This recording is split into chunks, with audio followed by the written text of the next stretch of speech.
अस्सलाम वालेकुम। आज हम नेक्स्ट टॉपिक देखते हैं ग्रेड 9 का।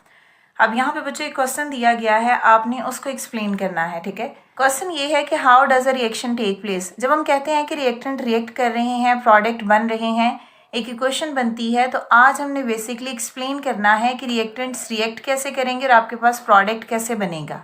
ठीक है, how does a reaction take place, हमने फर्स्ट पॉइंट क्या लिखा, a reaction take place when the reactants molecule collide with each other to give a transition state.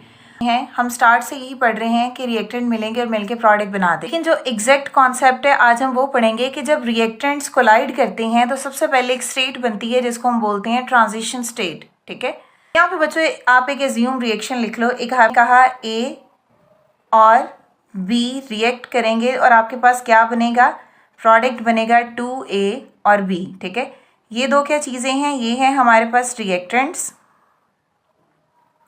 और ये क्या बन रहा है, ये है प्रोडक्ट।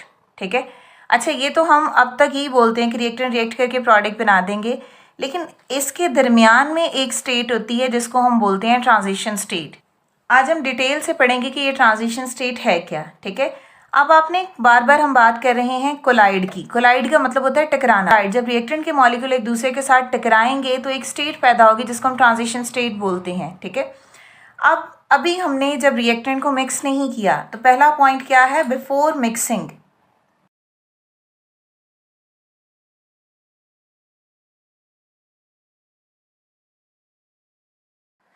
अब ये दो रिएक्टेंट के मॉलिक्यूल हैं, इनको यहाँ पे रिएक्टेंट A2 था, इसका मतलब है ये भी A और ये भी A है। ठीक है, तो दूसरा रिएक्टेंट कौन सा है, B2, तो यहाँ पे B और यहाँ पे B है।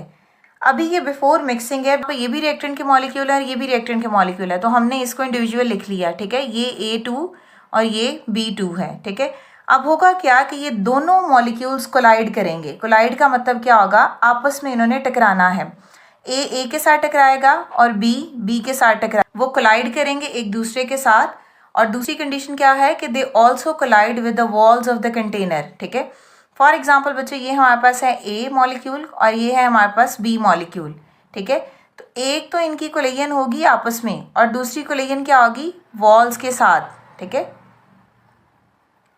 तो ये ऐसे भी कोलाइड करेंगे। अब यहाँ पे आप नेम लिख लो, ये कौन कौन से, ये है हमारे पास रिएक्टेंट ए, ये भी है ए, ये बी और ये है बी। मॉलिक्यूल कोलाइड करेंगे, एक तो इनमें दो तरह की कोलिजन होगी, एक तो ये कोलाइड करेंगे एक दूसरे के साथ और दूसरा ये कोलाइड करेंगे वॉल्स ऑफ कंटेनर के साथ। ठीक है, तो जब ये मॉलिक्यूल कोलाइड करेंगे तो इनमें क्या प्रोड्यूस होगी, एनर्जी, काइनेटिक एनर्जी होगी प्रोड्यूस। ठीक है, तो क्या प्रोड्यूस करते हैं, ये प्रोड्यूस काइनेटिक एनर्जी। ठीक है, और काइनेटिक एनर्जी क्या होता है, एनर्जी ड्यू टू मोशन। तो हरकत की वजह से जो एनर्जी होती है मॉलिक्यूल के दरमियान, उसको हम बोलेंगे वो है काइनेटिक एनर्जी। ठीक है, तो ये जो बच्चे काइनेटिक एनर्जी प्रोड्यूस करेंगे ये सेम नहीं होती। ठीक है, produce kinetic energy are not same. ठीक है, तो एनर्जी यहाँ पे बच्चों सेम नहीं होगी, तो ये तीन तरह की एनर्जी होगी। ठीक है, कुछ देखो फॉर एग्जांपल हम यहाँ पे लिख लेते हैं, कुछ मॉलिक्यूल्स ये हैं। ठीक है, कुछ मॉलिक्यूल्स हैं हमारे पास ये और कुछ मॉलिक्यूल्स हैं ये। ठीक है, तो जब ये टकराएंगे एनर्जी है वो सेम नहीं होगी, तो तीन तरह के मॉलिक्यूल्स हमने यहाँ पे ड्रॉ किए हैं। जो सेंटर वाले मॉलिक्यूल हैं इनकी होगी एनर्जी, इनकी एवरेज काइनेटिक एनर्जी होगी। जो नीचे वाले मॉलिक्यूल हैं इनकी energy less than average kinetic energy होगी, और जो ऊपर वाले मॉलिक्यूल हैं इनकी energy more than average kinetic energy होगी। ठीक है, ये जो more than average kinetic energy वाले मॉलिक्यूल हैं एक्साइटेड मॉलिक्यूल भी बोलते हैं। ठीक है, ठीक है, तो यहाँ पे इसका मतलब है जो जिनकी kinetic energy average kinetic energy से ज़्यादा होगी उसको हम क्या बोलेंगे, उसको हम एक्साइटेड मॉलिक्यूल भी बोलेंगे, यानी एक्साइटेड स्टेट, इनकी एनर्जी सबसे ज़्यादा है। क्लियर है, तो हम बेसिक प्रोसेस देख, यानी हमने एक बीकर लिया, उसमें रिएक्टेंट के मॉलिक्यूल को ऐड कर दिया, अब वो क्या कर रहे हैं, वो मिक्स हो रहे हैं एक दूसरे। तो फर्स्ट पॉइंट क्या होगा, reactant molecules are mixed together. ठीक है, ठीक है, और जब बच्चों ये मिक्स होंगे इसका मतलब है कि they start colliding with each other. Clear, क्या करेंगे, molecules start colliding with each other.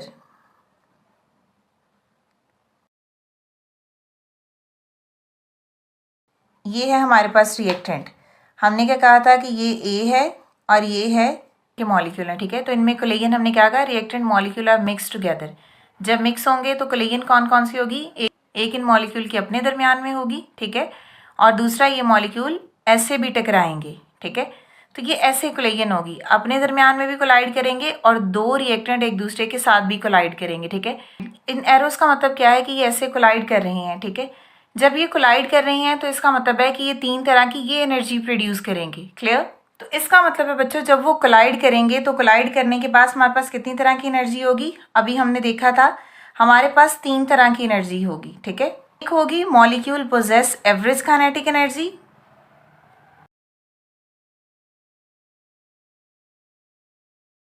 के ई बोलते हैं काइनेटिक एनर्जी को, ठीक है। और सेकंड क्या होगा, molecule possesses less than average kinetic energy, ठीक है। और यहाँ पे क्या होगा, molecules possesses more than average kinetic energy,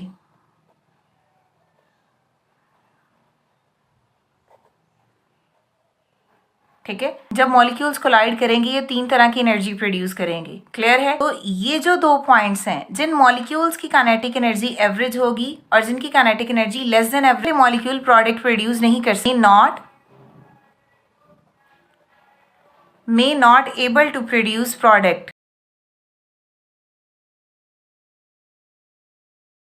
तो बच क्या गए, ये वाले मॉलिक्यूल जिनकी काइनेटिक एनर्जी एवरेज से ज्यादा है, या इनको सेकेंड और क्या बोलते हैं, एक्साइटेड मॉलिक्यूल। नेक्स्ट पॉइंट में क्या है, excited molecule from the both reactant collide, ठीक है। Excited molecules from both reactant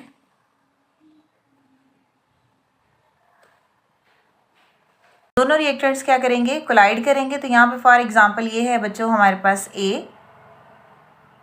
ठीक है, और यहाँ पे है हमारे पास B, ठीक है। अब बच्चों जब ये कोलाइड करेंगे तो ये प्रोड्यूस करते हैं ट्रांजिशन स्टेट, डायरेक्ट प्रोडक्ट नहीं बनाएंगे, क्या प्रोड्यूस करेंगे, ट्रांजिशन स्टेट, ठीक है। ट्रांजिशन स्टेट बेसिकली क्या होती है, जैसे यहाँ पे A लिख लिया मैंने रिएक्टेंट और यहाँ पे दूसरे रिएक्टेंट मैंने B लिख लिए। यहाँ पे बच्चों थोड़ा सा ट्रांजिशन स्टेट को समझो। ट्रांजिशन स्टेट बेसिकली क्या होती है कि हमारे पास रिएक्टेंट, जब ये रिएक्टेंट कोलाइड करते हैं तो रिएक्टेंट के दरमियान वाला बॉन्ड टूट रहा होता है, ठीक है। A वाले रिएक्टेंट है उनके दरमियान बॉन्ड टूट रहा होता है और B रिएक्टेंट है उनके दरमियान बॉन्ड टूट रहा होता है। जब ये पुराने वाला बॉन्ड टूट रहा होता है तो नए वाला बॉन्ड बन रहा होता है A और B के दरमियान। तो इस स्टेट को हम बोलते हैं, ये है ट्रांजिशन स्टेट। क्लियर है? तो ट्रांजिशन स्टेट वो स्टेट होती है जिसमें A और A के दरमियान बॉन्ड टूट रहा है और A और B के दरमियान बॉन्ड बन रहा है, ठीक है। अब कुछ टाइम के बाद क्या होगा कि ये ट्रांजिशन स्टेट वापस रिएक्टेंट में भी कन्वर्ट हो सकती है और प्रोडक्ट भी बना सकती है, ठीक है।